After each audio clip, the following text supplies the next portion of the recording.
رسول اللہ صلی اللہ علیہ وسلم تشریف فرما ہیں. کہا الا تعجبون، میرے صحابہ تعجب نہیں ہوتا اللہ کے رسول کس بات سے؟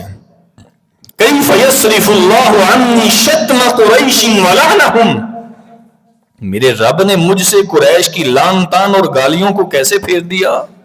اللہ کے رسول کیسے پھیر دیا؟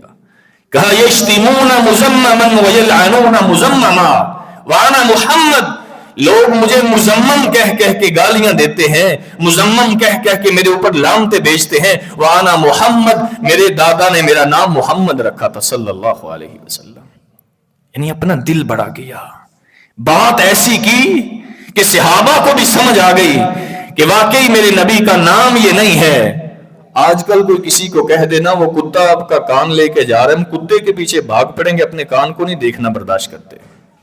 یعنی مجھے اس نے ایسا کہا تو کہا کیوں ہے، میں اس کے گھر تک جاؤں گا، میں اس کو تھانے میں گھسیٹوں گا، لیکن میرے نبی نے بات ہی پھیر دی. کہا صحابہ تعجب نہیں ہے، اللہ نے میرا نام محمد رکھا، اللہ نے میرا نام احمد رکھا صلوات اللہ وسلام علیہ. وہ گالیاں جس کو دیتے ہیں وہ میں تو ہے ہی نہیں، میں ہوں ہی نہیں، مجھے وہ گالی ملتی نہیں ہے. علامہ احسان علیہ ظہیر رحمہ اللہ کہاں یاد آئے، ایک دن ایک بندہ ان کے پاس آیا، آ کے کہنے لگا علامہ صاحب وہ بندہ آپ کو ایسے کہہ رہا تھا.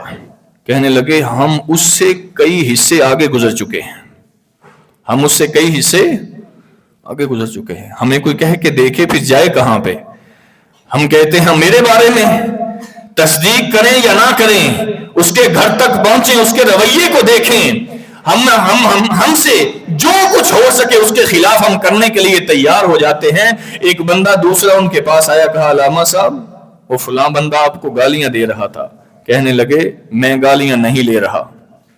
اپنے دل کو سمجھانا ہے نا، بڑی بات کرنی ہے نا، اپنے آپ کو سمجھا کے لڑائی جھگڑے سے بچنا ہے نا. کہا کوئی بات نہیں، وہ گالیاں دے رہا ہے، میں گالیاں نہیں لے رہا. یعنی ہم میں سے کوئی ہوتا تو کہتا اچھا مجھے گالی دی ہے، بندہ تو ذرا بتائیے بندہ کون ہے، پھر میں دیکھ لیتا ہوں کون ہے مجھے گالی دینے والا.